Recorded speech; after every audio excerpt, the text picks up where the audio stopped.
Михаил Булгаков. Записки юного врача. Рассказ «Вьюга». То, как зверь она завоет, то заплачет, как дитя. Вся эта история началась с того, что, по словам всезнающей Аксиньи, конторщик Пальчиков, проживающий в Шалометьеве, влюбился в дочь агронома.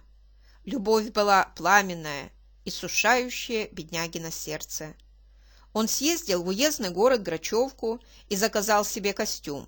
Вышел этот костюм ослепительным, и очень возможно, что серые полоски на конторских штанах решили судьбу несчастного человека. Дочка агронома согласилась стать его женой. Я же врач Энской больницы участка такой-то губернии. После того, как отнял ногу у девушки, попавшей в мялку для льна, прославился настолько, что под тяжестью своей славы чуть не погиб. Ко мне на прием по накатанному санному пути стали ездить 100 человек крестьян в день. Я перестал обедать. Арифметика – жестокая наука. Предположим, что на каждого из 100 моих пациентов я тратил только по 5 минут. 500 минут, 8 часов 20 минут. Подряд, заметьте. И кроме того, у меня было стационарное отделение на 30 человек. И кроме того, я ведь делал операции.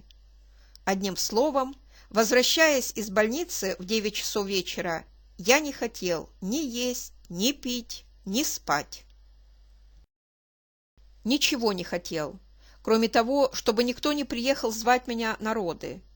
И в течение 2 недель по санному пути меня ночью увозили раз 5. Темная влажность появилась у меня в глазах, а над переносицей легла вертикальная складка, как червяк. Ночью я видел в зыбком тумане неудачные операции, обнаженные ребра, а руки свои в человеческой крови, и просыпался липкий и прохладный, несмотря на жаркую печку-голландку. На обходе я шел стремительной поступью. За мною мело фельдшера, фельдшерицу и 2 сиделок. Останавливаясь у постели, на которой, тая в жару и жалобно дыша, болел человек, я выжимал из своего мозга все, что в нем было. Пальцы мои шарили по сухой, пылающей коже. Я смотрел в зрачки, постукивал по ребрам, слушал, как таинственно бьет в глубине сердце, и нес в себе одну мысль: как его спасти? И этого спасти, и этого, всех. Шел бой. Каждый день он начинался утром при бледном свете снега, окончался при желтом мигании пылкой лампы молнии. Чем это кончится, мне интересно было бы знать, говорил я сам себе ночью. Ведь этак будут ездить на санях и в январе, и в феврале, и в марте. Я написал в Грачевку и вежливо напомнил о том, что на Энском участке полагается и 2-й врач. Письмо на дровнях уехало по ровному снежному океану за 40 верст. Через 3 дня пришел ответ. Писали, что конечно, обязательно, но только не сейчас. Никто пока не едет. Заключали письмо некоторые приятные отзывы о моей работе и пожелания дальнейших успехов. Окрыленный ими, я стал тампонировать, вспрыскивать дифтерийную сыворотку, вскрывать чудовищных размеров гнойники, накладывать гипсовые повязки. Во вторник приехали не 100, а 111 человек. Прием я кончил в 9 часов вечера. Заснул я, стараясь угадать, сколько будет завтра, в среду. Мне приснилось, что приехало 900 человек. Утро заглянуло в окошко спальни как-то особенно бело. Я открыл глаза, не понимая, что меня разбудило. Потом сообразил: стук. «Доктор», — узнал голос акушерки Пелагеи Ивановны, — «вы проснулись?» «Угу», — ответил я диким голосом спросонья. «Я пришла вам сказать, чтобы вы не спешили в больницу. 2 человека всего приехали». «Вы что, шутите?» «Честное слово, «Вьюга, доктор, вьюга!» — повторила она радостно в замочную скважину. «А у этих зубы кариозные. Демьян Лукич вырвет». «Да ну!» Я даже с постели соскочил, неизвестно почему. Замечательный выдался денек. Побывав на обходе, я целый день ходил по своим апартаментам. Квартира врачу была отведена в 6 комнат. И почему-то двухэтажная. 3 комнаты вверху, а кухня и 3 комнаты внизу. Свистел из опер, курил, барабанил в окна, а за окнами творилось что-то мною еще никогда не виданное. Неба не было, земли тоже, вертела и крутила белым и косо и криво, вдоль и поперек, словно черт зубным порошком баловался. В полдень отдан был мною Аксинье, исполняющей обязанности кухарки и уборщицы при докторской квартире, приказ: в 3 ведрах и в котле вскипятить воды. Я месяц не мылся. Мною с Аксиньей было из кладовки извлечено неимоверных размеров корыто. Его установили на полу в кухне. О ваннах, конечно, и разговоров в Энске быть не могло. Были ванны только в самой больнице, и те испорченные. Около 2 часов дня вертящаяся сетка за окном значительно поредела, а я сидел в корыте голый и с намыленной головой. «Это я понимаю», — сладостно бормотал я, выплескивая себе на спину жгучую воду. «Это я понимаю. А потом мы, знаете ли, пообедаем, а потом заснем. А если я высплюсь, то пусть завтра хоть 150 человек приезжает. Какие новости, Аксинья?» Аксинья сидела за дверью в ожидании, пока кончится банная операция. «Конторщик в Шалометьевом имении женится», — отвечала Аксинья. «Да ну, согласилась?» «Ей-богу, влюблен», — пела Аксинья, погромыхивая посудой. «Невеста-то красивая, первая красавица, блондинка, тоненькая. Скажи, пожалуйста». И в это время грохнуло в дверь. Я хмуро облил себя водой и стал прислушиваться. «Доктор-то купается», — выпивала Аксинья. «Бур-бур», — бурчал бас. «Записка вам, доктор», — пискнула Аксинья в скважину. «Протяни в дверь». Я вылез из корыта, пожимаясь и негодуя на судьбу, и взял из руки Аксиньи сыроватый конвертик. «Ну, дудки, я не поеду из корыта. Я ведь тоже человек», — не очень уверенно сказал я себе, и в корыте распечатал записку. «Уважаемый коллега», большой восклицательный знак, «умал», зачеркнуто, «прошу убедительно приехать срочно. У женщины после удара головой кровотечение из полость», зачеркнуто, «из носа и рта, без сознания, справиться не могу. Убедительно прошу, лошади отличные, пульс плох, камфора есть. Доктор», подпись неразборчива. «Мне в жизни не везет», — тоскливо подумал я, глядя на жаркие дрова в печке. «Мужчина записку привез. Мужчина. Пусть войдет сюда». Он вошел и показался мне древним римлянином вследствие блистательной каски, надетой поверх ушастой шапочки. Волчья шуба облекала его, и струйка холода ударила в меня. «Почему вы в каске?» – спросил я, прикрывая свое недомытое тело простыней. «Пожарный я из Шалометьева. Там у нас пожарная команда», – ответил римлянин. «Это какой доктор пишет?» «В гости к нашему агроному приехал, молодой врач. Несчастье у нас, вот уж несчастье». «Какая женщина?» «Невеста конторщикова». Аксинья за дверью охнула. «Что случилось?» Слышно было, как тело Аксиньи прилипло к двери. «Вчера помолвка была, а после помолвки-то конторщик покатать ее захотел в саночках, рысачка запряг, усадил ее, да в ворота. А рысачок-то с места как взял, Невесту-то мотнула, долбом об косяк. Так она и вылетела. Такое несчастье, что выразить невозможно. За конторщиком ходят, чтоб не удавился, обезумел. «Купаюсь я», — жалобно сказал я. «Ее сюда-то чего же не привезли?» И при этом я облил водой голову, и мыло ушло в корыто.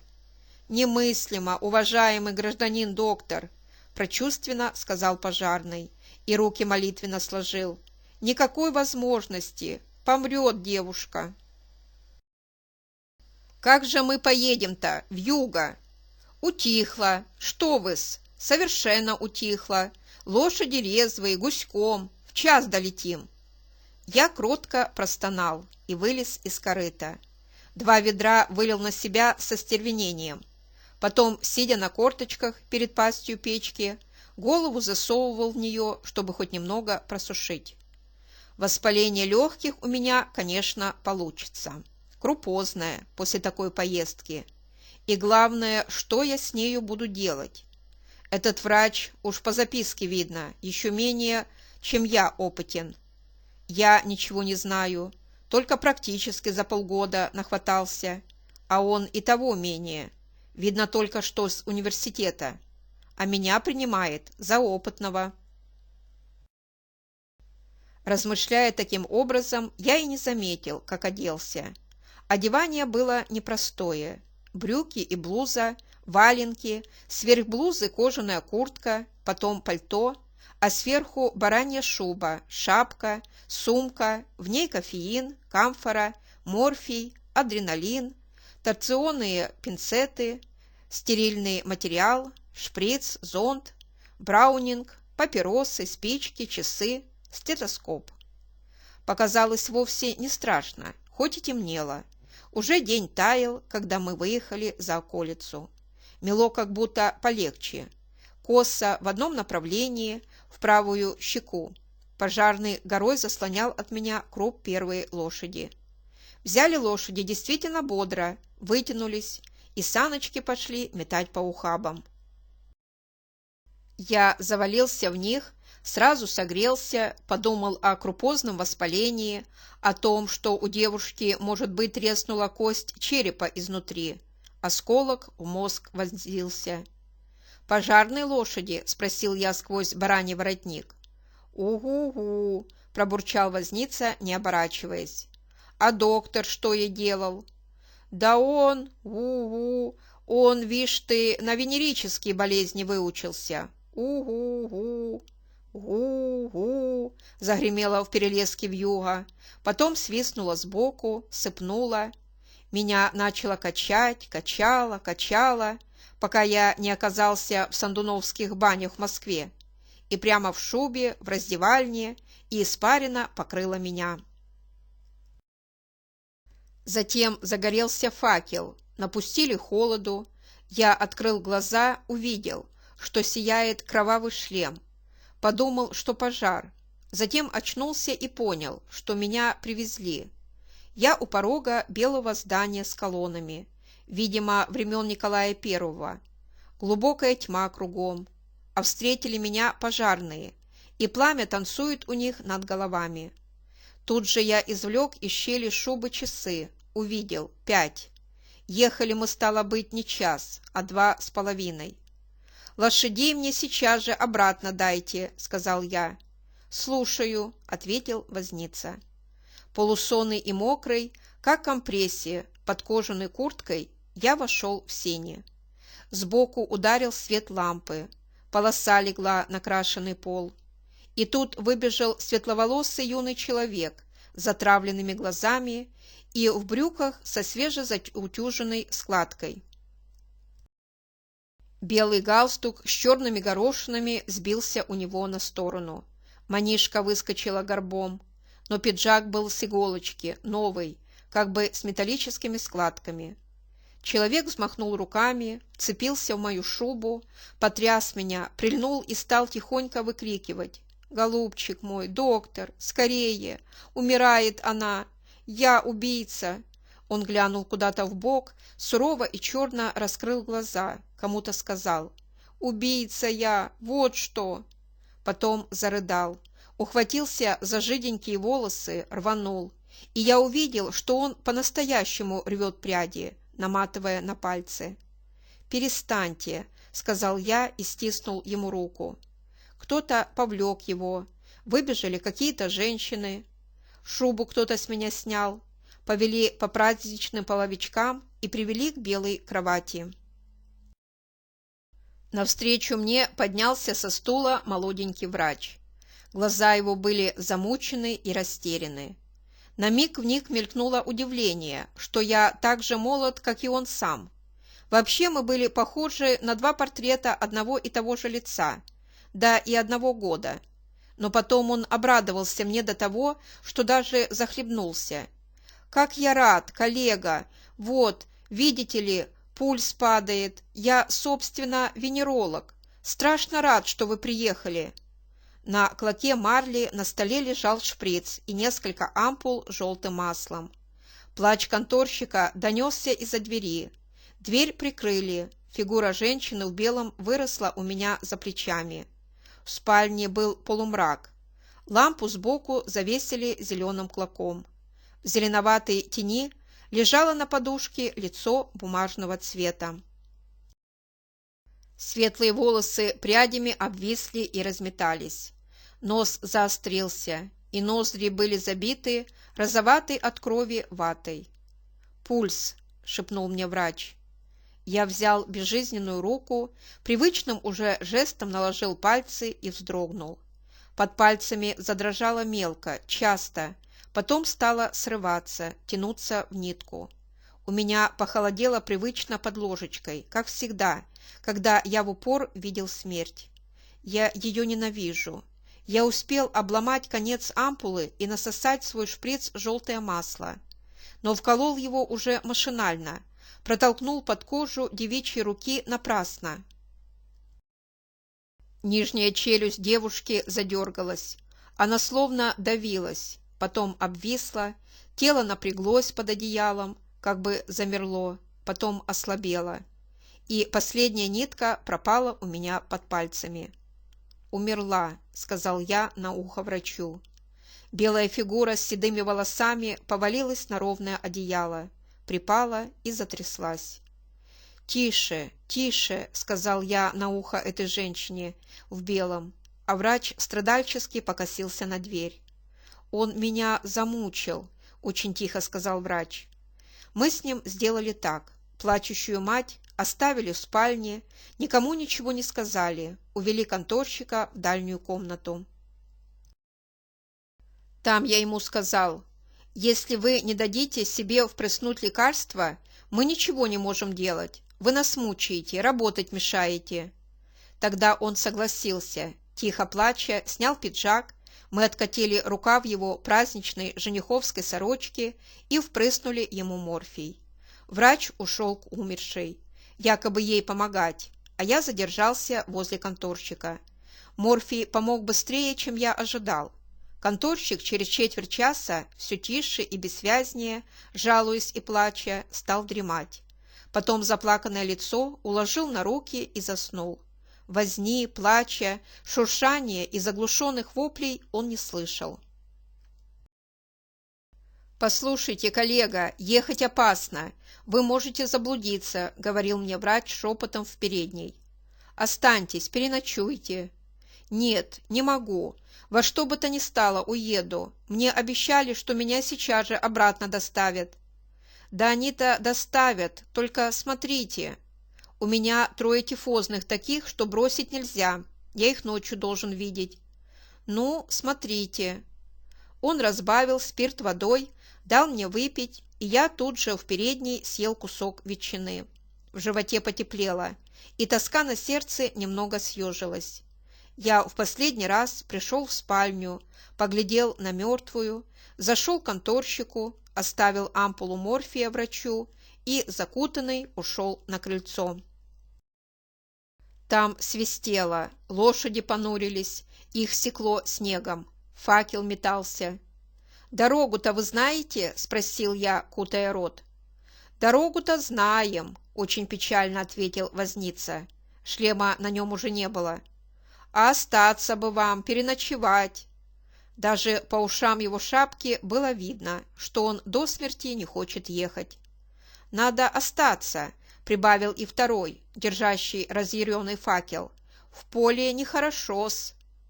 12 верст, — угрюмо забурчал я. «Доедем. У меня тяжелые больные».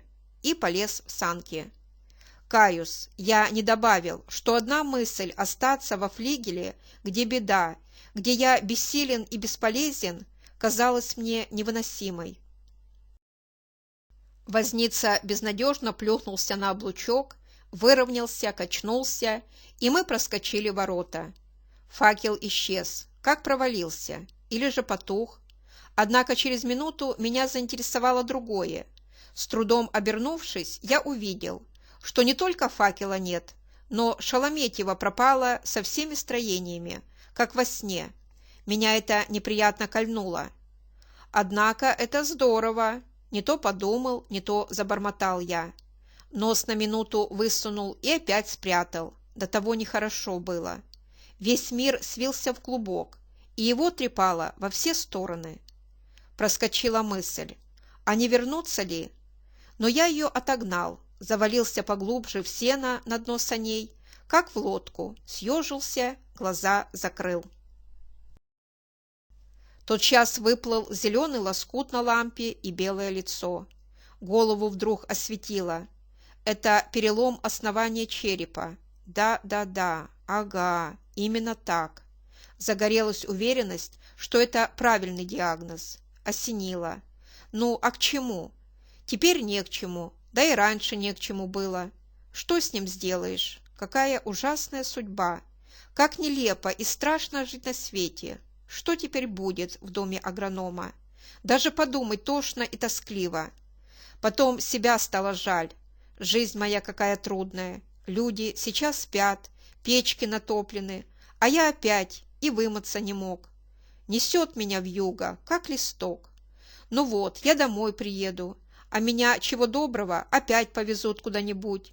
Так я буду летать по вьюге, я один, а больных-то тысячи. Вот воспаление легких схвачу и сам помру здесь. Так, разжалобив самого себя, я и провалился в тьму. Но сколько времени в ней пробыл, не знаю. Ни в какие бани я не попал, а стало мне холодно, и все холоднее и холоднее. Когда я открыл глаза, увидел черную спину, а потом уже сообразил, что мы не едем, а стоим.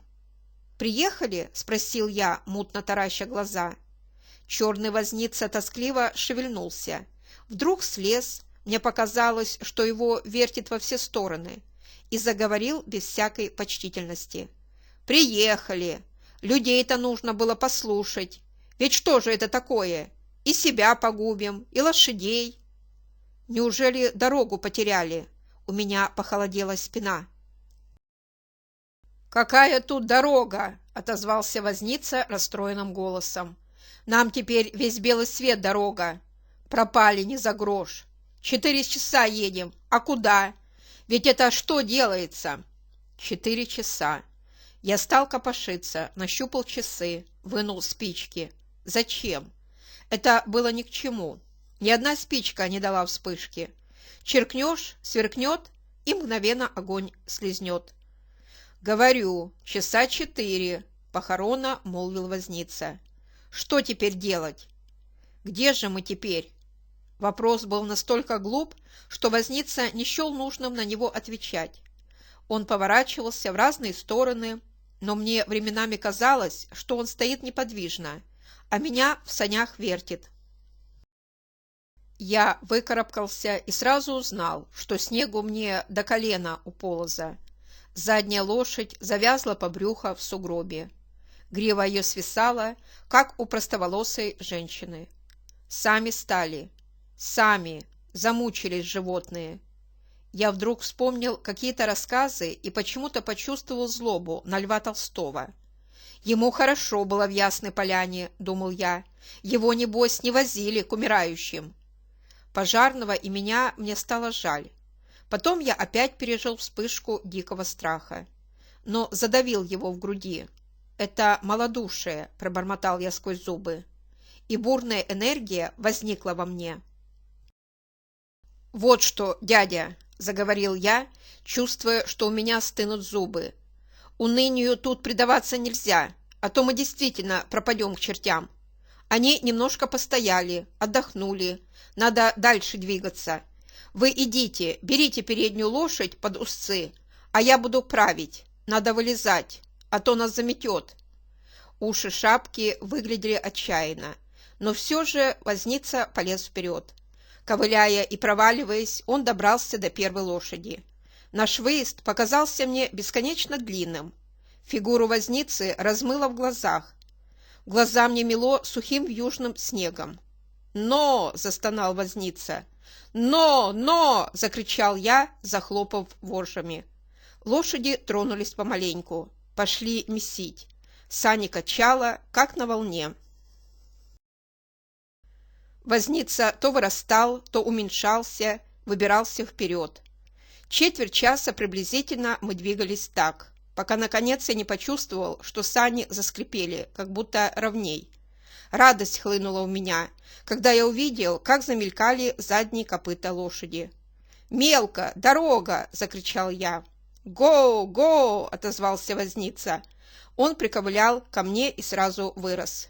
«Кажись, дорога!» – радостно, даже с трелью в голосе отозвался пожарный. «Лишь бы опять не сбиться! Авось!» Мы поменялись местами. Лошади пошли бодрее. Вьюга точно сжималась, стала ослабевать, как мне показалось. Но вверху и по сторонам ничего не было, кроме мути. Я уж не надеялся приехать именно в больницу. Мне хотелось приехать куда-нибудь, ведь ведет же дорога к жилью. Лошади вдруг дернули и заработали ногами оживленнее. Я обрадовался, не зная еще причины этого. «Жилье, может, почувствовали?» – спросил я. Возница мне не ответил. Я приподнялся в санях, стал всматриваться. Странный звук, тоскливый и злобный, возник где-то во мгле, но быстро потух. Почему-то неприятно мне стало. И вспомнился конторщик, и как он тонко скулил, положив голову на руки. По правой руке я вдруг различил темную точку. Она выросла в черную кошку, потом еще подросла и приблизилась. Пожарный вдруг обернулся ко мне, причем я увидел, что челюсть у него прыгает, и спросил: «Видели, гражданин доктор?» Одна лошадь метнулась вправо, другая влево. Пожарный навалился на секунду мне на колени, охнул, выправился, стал опираться, рвать вожжи. Лошади всхрапнули и понесли. Они взметывали комьями снег, швыряли его, шли неровно, дрожали. И у меня прошла дрожь несколько раз по телу. Оправясь, я залез за пазуху, вынул браунинг и проклял себя за то, что забыл дома вторую обойму. Нет, если уж я не остался ночевать, то факел почему я не взял с собой? Мысленно я увидел короткое сообщение в газете о себе и злосчастном пожарном. Кошка выросла в собаку и покатилась невдалеке от саней. Я обернулся и увидел совсем близко за санями вторую четвероногую тварь. Могу поклясться, что у нее были острые уши, и шла она за санями легко, как по паркету. Что-то грозное и наглое было в ее стремлении. «Стая или их только две?» – думалось мне. И при слове «стая» варом облило меня под шубой, и пальцы на ногах перестали стыть. «Держись покрепче и лошадей придерживай, я сейчас выстрелю», – выговорил я голосом, но не своим, а неизвестным мне. Возница только охнул в ответ и голову втянул в плечи. Мне сверкнуло в глаза и оглушительно ударило. Потом второй раз и третий раз. Не помню, сколько минут трепало меня на дне саней. Я слышал дикий, визгливый храп лошадей, сжимал браунинг, головой ударился обо что-то, старался вынырнуть из сена и в смертельном страхе думал, что у меня на груди вдруг окажется громадное жилистое тело. Видел уже мысленно свои рваные кишки. В это время возница завыл. «Ого-го! Вон он! Вон! Господи, выноси! Выноси!» Я, наконец, справился с тяжелой овчиной. Выпростал руки, поднялся. Ни сзади, ни с боков не было черных зверей. Мело очень редко и прилично, и в редкой пелене мерцал очаровательнейший глаз, который я бы узнал из тысячи, который узнаю и теперь. Мерцал фонарь моей больницы. Темная громоздилась сзади него. Куда красивее дворца, помыслил я, и вдруг в экстазе еще 2 раза выпустил пули из Браунинга назад, туда, где пропали волки. Пожарный стоял посреди лестницы, ведущей из нижнего отдела замечательной врачебной квартиры. Я наверху этой лестницы, а Ксения в тулупе внизу. «Озолотите меня», — заговорил возница, — «чтоб я в другой раз». Он не договорил. Залпом выпил разведенный спирт и крякнул страшно. Обернулся к Аксинье и прибавил, растопырив руки, сколько позволяло его устройство. «Во величиной!» «Померла? Не отстояли?» — спросила Аксинья у меня. «Померла», — ответил я равнодушно. Через четверть часа стихло. Внизу потух свет. Я остался наверху один. Почему-то судорожно усмехнулся, расстегнул пуговицы на блузе, потом их застегнул, пошел к книжной полке, вынул том хирургии, хотел посмотреть что-то о переломах основания черепа, бросил книгу. Когда разделся и влез под одеяло, дрожь поколотила меня с полминуты, затем отпустила, и тепло пошло по всему телу. «Озолотите меня!» — задремывая, пробурчал я. «Но больше я не «Поедешь, Ан, поедешь!» — насмешливо засвистала вьюга. Она с громом проехалась по крыше, потом пропела в трубе, вылетела из нее, прошуршала за окном, пропала. «Поедете, поедете!» — стучали часы, но глуше, глуше. И ничего. Тишина, сон.